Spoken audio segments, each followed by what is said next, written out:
number 2 of Saturday Night Cigar Lounge Radio. I am your host, Taylor Millard. Very happy to have you here. Very happy to have my next 4 guests. 4 guests. I don't know if I've ever had that many on that weren't involved in VLR at some point. But we have, from Free Radical Network, Stefan Glaug. Stefan, how are you? Good. We have George Templeton. George, how are you doing? Good evening, High Desert. It's good to talk to you again. Good to talk to you. We have Peter Ream. How are you, Good evening. Peter? Good evening. It's good to speak with you again. All those are from Free Radical Network, and you can listen to them when they do their World Class Hour. Because all of y'all are involved. No. No. No. Not Foreign World matters. Class Hour. Foreign matters. Foreign matters. Foreign matters. That's right. Yes. World Class was at a different site. Yes. Yes. Different host, different site. You can listen to them on Thursday nights at Free Radical Network. And also here is Lucy Steigerwald, which I think I'm pronouncing that correctly. Yes, you are. From Good job. antiwar.com. Lucy, how are you doing? I'm very good. How are you? I'm just fine. Now, you would think that we would have all these foreign policy experts together to discuss foreign policy. But we're not doing that. We're discussing police strategy. And the reason why we're discussing the police strategy, and this actually all started in a Facebook conversation where I asked a question about police strategy. And I said, hey, should police change their strategy in light of the unfortunate Eric Gardner killing in New York, the killing of the 12-year-old Cleveland boy in Cleveland, the kid who was carrying around the fake weapon, and a little bit, to the Ferguson situation. We had and then the response to that, definitely the response to that. And the 3 people who replied outside of Jabrin, the 3 people who replied were George, Peter, and Stefan. And Stefan was the one who said, we should have this conversation on Saturday Night Cigar Lounge. So we're having the conversation on Saturday Night Cigar Lounge. And Lucy is here because last year she and I actually discussed police strategy a little bit here on Saturday Night Cigar Lounge. So that's why I wanted everybody to come back and have a discussion, a little bit of a debate about it. I would expect that to happen because obviously we're going to have people disagree. You guys are welcome to ask each other questions. I'll kind of do referee. But I've got some questions. You guys are allowed to respond to each other. You guys are allowed to disagree with each other. Let's keep it topical, though. If we get heated, we get heated. It's not a bad thing to get heated. Cage match. Yeah, we don't need a cage match. But let's. I'll tell you what we'll do first to kind of have everybody kind of set out like where they think and their beliefs on police strategy. I'll actually start with Lucy, and then we'll go to Peter, and then we'll go to George, and then we'll go to Stefan. Lucy, what you think there should be a change in police strategy, and that some of the stuff they're doing is unconstitutional? Yeah, the nice thing that's come out of all these horrible situations recently is that believing that the police as an institution needs major reform is not as controversial a viewpoint as it was even the last time you and I talked. I mean, it's really, like, there's a lot of levels on which I could argue that, and the constitutional level, sure, like the Fourth Amendment in particular has been completely beaten to tatters, frayed to tatters, often because of the Supreme Court has upheld various horrible things. But the war on drugs has often been an excuse, and obviously the war on drugs is the main engine of the police/prison state that we kind of have today. So yeah, I mean, there's a lot of different ways they need reform. The fact that they seem to use lethal and less than lethal force too much. They seem to lack accountability when there are situations that shock people, such as Eric Garner or Tamir Rice, the 12-year-old who was killed in Cleveland. I honestly don't know, where to begin. Yeah, reform is desperately needed.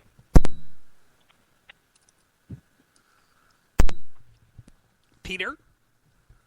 I think that reform is needed within the police department. I would like to note one caveat before we really begin the discussion in earnest, and that is that I do have a background in law enforcement as a former police officer in the United States Air Force. So while it was military police, it is nonetheless law enforcement. So I want to make sure that people understand that caveat going in, so that we have full disclosure, all that. So I think that on the subject, the topic itself, I think that the police does need reform. However, I believe that the reform needs to start at the head, and that isn't at the head of the police department. I believe that it's the politics. You change the politics, then you can change the police department.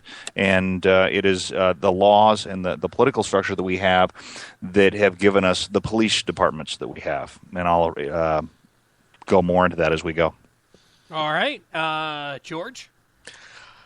I'm going to sort of piggyback a little bit on what Peter just said. I think sentencing reform is rather necessary. I think that's one of the takeaways I got from attending the last CPAC and seeing the big panel about sentencing reform and where mandatory minimums have probably let us down.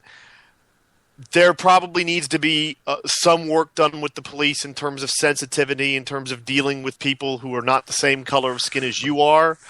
But I think in general, we have to be really careful because, especially when it comes to New York City police, that is probably one of the most difficult cities to police in the country. It's a very large police force that has to do millions of actions, well, maybe not millions of actions a year, but many, many actions a year. And quite often they perform magnificently. Now, there are terrible instances like what happened with Eric Garner. Michael Brown, I'm not sure I feel that way, but with Eric Garner, it looked really bad and really long. We saw the video, all that. But in general, I do think the police do a good job, and I think there might need to be tweaks made, but I don't think there needs to be reform, because I'll tell you this, Bill de Blasio talked a lot about reform, and I think his idea of reform is not something that's not a line we all want to go down. All right, Stefan? Mine basically goes to the etiquette of when you do get arrested or the cops are questioning you. It's a matter of, I've had friends that are cops, they said, we appreciate it when we pull you over that you have your hands on the steering wheel, that you're not making sudden moves, that when we come to the car, if we ask you to do something, just please do it, because they don't know what they're coming into at all. They're just coming to the situation, like they pulled you for speeding or whatever. They know that part, but they don't know what they're coming into as far as what you got in the car, what you're going to do.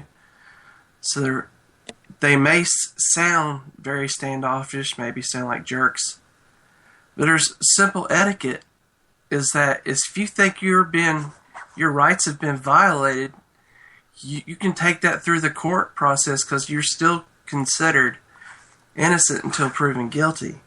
And some of the things, especially I think with black neighborhoods and neighborhoods of, they want to say the poor, I think the way the politics has made this so ugly is that 50, 60 years ago, the police were a problem with people of minority. Now, I don't think it is as much, but people, the kids, they grow up in these generations, that's all their family tells them. So when something happens to them and they get accosted by the cops are disrespectful. Some of them are downright blatantly irritants. I mean, it's just, there's no respect for the cops. I think Michael Brown would be the best example of that. You don't stick your hand in a car, punch a cop, and try to take his gun. That will get you shot. And it should get you shot. Cops need to earn respect a little better. How about that? I mean, then I don't know where to begin with that. That's there's so much to object to in terms of they don't know what they're getting into when they pull you over, but you don't know what you're getting into when a cop pulls you over. You do know, however, that they're armed, and you do know that if they are a horrible person, which is possible, not likely, then if they wanted to do something to you, and they could probably get away with it. Like, cops scare me, and I'm a little white woman, so I think the respect thing really needs to be more even, and the acknowledgement that both sides are potentially threatening should also be acknowledged.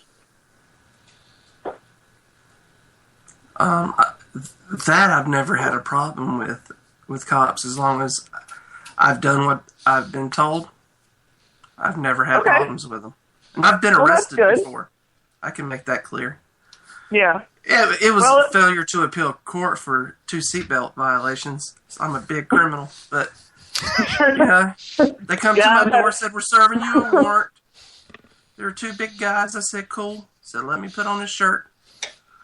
I said, "Let's go." And they tried to handcuff me, and the handcuffs were too big. They said, "We need to get something else.